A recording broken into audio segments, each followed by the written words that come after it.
વિકાસની આંધળી દોડમાં આજે ફરી એકવાર એક સગીર ગરીબ શ્રમિકે પોતાનો જીવ ગુમાવ્યો છે. ઓરસંગ નદીના કિનારે ચાલતા રેતીના ગેરકાયદે કે અથવા અર્ધકાયદે સ્ટોક પર માલિકોની જો હુકુમી અને બેદરકારીએ એક સગીરનો જીવ લીધો છે. શું ને સમગ્ર મામલો તેની વિગતે ચર્ચા કરીશું. નમસ્કાર, હું છું પ્રથમ મોદી, આપ જોઈ રહ્યા છો નિર્ભય ન્યૂઝ. છોટાઉદેપુરમાં રેતી ધોવા માટે બનાવેલા કુવામાં ઉતરેલા 3 મજૂરો પૈકી એક સગીરને ખુલ્લા વાયરોમાંથી કરંટ લાગ્યો અને તેનું કરુણ મોત થયું છે. આ માત્ર અકસ્માત નથી, પણ સીધી રીતે માલિકની બેદરકારી અને બાળ મજૂરીનો ગંભીર ગુનો હોવાનું જ્યારે સામે આવી રહ્યું છે. અત્યારની સ્થિતિ એ છે કે ગરીબ પિતા અને ભાઈ ન્યાય માટે તરદર ભટકી રહ્યા છે. વિસ્તારપૂર્વક જો ઘટનાની વાત કરવામાં આવે તો છોટાઉદેપુર જિલ્લાના સુસ્કાલ ગામ પાસેથી ઓરસંગ નદી જે છે પસાર થતી હોય છે અને તે ત્યારે રેતી માફિયાઓ અને સ્ટોક માલિકો માટે સોનાની જે છે આ ખાણ બની ગઈ છે. અહીં નદીમાંથી રેતી કાઢીને સુસ્કાલ ગામ પાસે ખુલ્લી જગ્યામાં મોટા સ્ટોક રાખવામાં આવે છે. રેતીને સાફ કરવા માટે અને અહીં મોટા કુવાઓમાં બનાવવામાં પણ આવ્યા છે. રેતી વોશ કર્યા બાદ વધેલી માટી કાઢવા માટે 3 શ્રમિકો આ કુવામાં ઉતર્યા હતા. આ મજૂરો પંચમહાલથી મજૂરી અર્થે આવેલા છે અને એક સગીર પણ આમાં સામેલ હતો. એટલે પહેલા તો માલિક પર એ ગુનો નોંધાય છે કે સગીરને કામ કરવામાં રાખવામાં કેમ આવ્યો. આ અધિકાર તે માલિકને કોણે આપ્યો? ત્યારે આ સગીર કુવામાં ઉતર્યો કે તરત જ પાણી ખેંચવાની મોટર જે ખુલ્લા વાયરોમાંથી તેને જોરદાર વીજ કરંટ લાગ્યો અને ત્યાં અન્ય જે મજૂરો હતા તેને બચાવવાની ખૂબ કોશિશ કરી, પણ તે સગીરને બચાવી શક્યા નહીં. માંડ 2 મજૂરોએ બહાર નીકળ્યા અને માલિકને જાણ કરી. સગીરને તાત્કાલિક બોડેલીની હોસ્પિટલ ખસેડવામાં આવ્યો, પણ ત્યાં હાજર તબીબોએ તેને મૃત જાહેર કરી દીધો, જેના કારણે પરિવાર પર જે છે આપ તૂટી પડ્યું છે. સાંભળીએ તે પરિવારજનોનું શું કહેવું છે. કેવું કાકા? આ સિવિલમાં લાશ છે ને, એ સિવિલવાળા જે કરે તે કે પોલીસવાળા જે કરે તે અમને કંઈ આજ સુધીનો કોઈ અમને એ નહીં મળે. આજે 24 કલાક આ 25મો કલાક ચાલુ થઈ ગયો,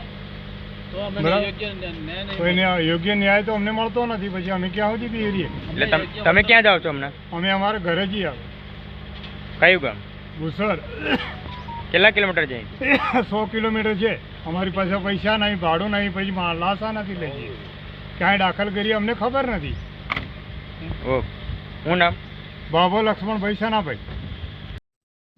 ગઈકાલે જે બનાવ બન્યો હતો,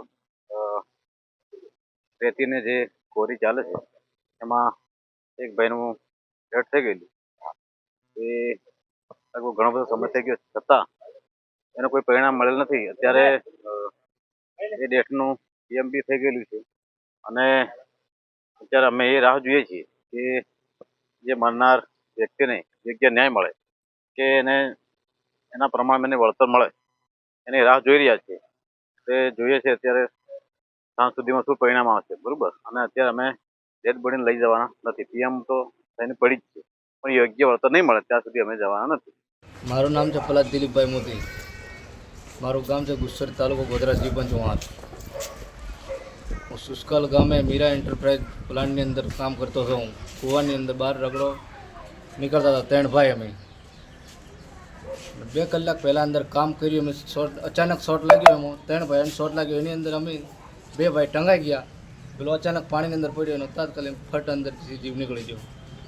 પછી બૂમાબૂમ કરી 4 માણસ બીજા આવ્યા. પછી એને બહાર કાઢ્યો. બહાર કાઢ્યા પછી ખુદ પોતાની સેટની ગાડીથી 4 વ્હીલ એમાં નીલકંઠમાં હોસ્પિટલમાં લઈને આવ્યા. હોસ્પિટલમાં લઈને આવ્યા પછી મેં કીધું મારા ભાઈની તબિયત પાણી કેવી છે, દવા ચાલુ થઈ ગઈ નથી. તો મને કોઈ જવાબ આવ્યો નહીં, અંદર જવા દીધો પણ નહીં. મારી કુટુંબવાળા 9 વાગે આવ્યા રાત્રે. ત્યારે એમની સાથે હું જોવા ગયો ત્યારે મારા ભાઈને જોયો તો અમે એ પલંગ ઉપર સુવાડેલો તો મરેલો. કૂવામાં જ્યારે તમને ઉતાર્યો ત્યારે સેફટી કંઈ તમારા માટે હતી? કોઈ સેફટી નથી. મારા હાથમાં અને પગમાં કોઈ સેફટી નહીં. ત્યારે રગડો કાઢી નાખો તમે હલાવીને પાણીની સાથે મોટર ચાલુ કરીને. એવી રીતે કહીને મને ઉતારીને ગયો. ઓફિસમાં હતા અને અમે કૂવાની અંદર હતા. 2 કલાક સુધી કાંઈ થયું નહીં, અચાનક જ થઈ ગયું. અત્યારે હું બોડેલી છું. હા બોલો. અત્યારે અમે બોડેલી છીએ. બોડેલી સરકારી હોસ્પિટલની અંદર છીએ.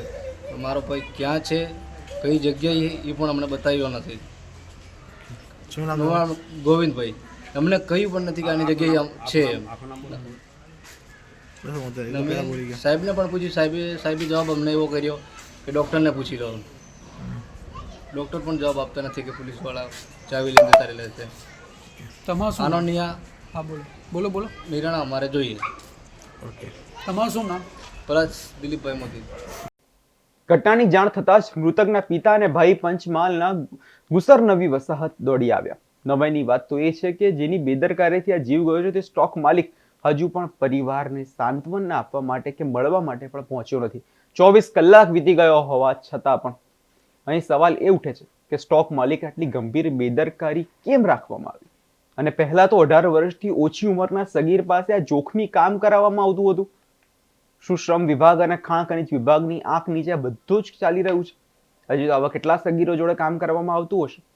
હાલ પાવી જેતપુર પાસે જે પોલીસે અકસ્માતને મોતનો ગુનો નોંધીને તપાસમાં હાથ ધરી છે, પરંતુ પરિવારની માંગ છે કે માલિક સામે માનવ વધનો ગુનો નોંધવામાં આવે. સાંભળી આ વિષય લઈને પોલીસે શું કહ્યું છે? ગઈ તારીખ 16 જાન્યુઆરી 2026ના કલાક 5 વાગે સાંજે સુસકાલ ગામે મીરા એન્ટરપ્રાઇઝ કરી એક રીતિની લીઝ અને સ્ટોક આવેલ છે. ત્યાં 3 ભાઈઓ દિલીપભાઈ મોતીભાઈ પલાસ, ગોવિંદભાઈ મોતીભાઈ પલાસ અને ત્રીજા ભાઈ હતા છત્રભાઈ. 3 જણ ત્યાં રીતિ વોશિંગ કરવાના કૂવો છે ત્યાં રગડો ભેગો થયેલો હોય અને રગડો કૂવામાંથી બહાર કાઢી રહ્યા હતા.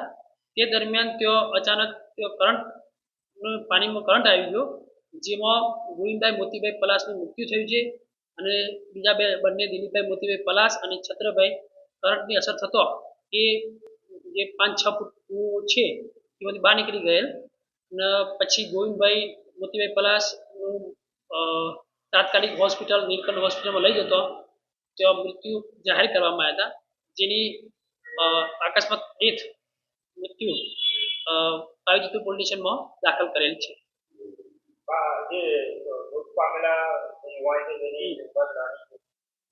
અમને દિલીપભાઈ મોતીભાઈ પલાસ જે એમના મોટા ભાઈ છે જેમની ઉંમર 23 વર્ષ છે, તેમને અમને જે જાહેરાત આપી છે એમાં ગોવિંદભાઈ મોતીભાઈ પલાસની ઉંમર એમની પોતે 18 વર્ષની લખાઈ છે. ઉંમર ઓછી છે વધુ છે એ આગળ તપાસ જારી છે.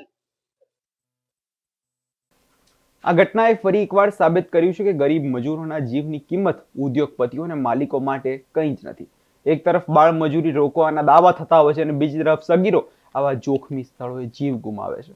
આ સગીરના પિતા અત્યારે ન્યાય માંગી રહ્યા છે અને સરકારને વિનંતી કરી રહ્યા છે કે આ માલિક છે તેના વિરુદ્ધ કાયદેસરની કડક કાર્યવાહી કરવામાં આવે. આ વિષય અંગે તમારો શું અભિપ્રાય છે તે અમને કમેન્ટ કરી ચોક્કસથી જણાવજો અને અમારી ચેનલ નિર્ભય ન્યૂઝને લાઇક, શેર અને સબસ્ક્રાઇબ કરવાનું ભૂલશો નહીં.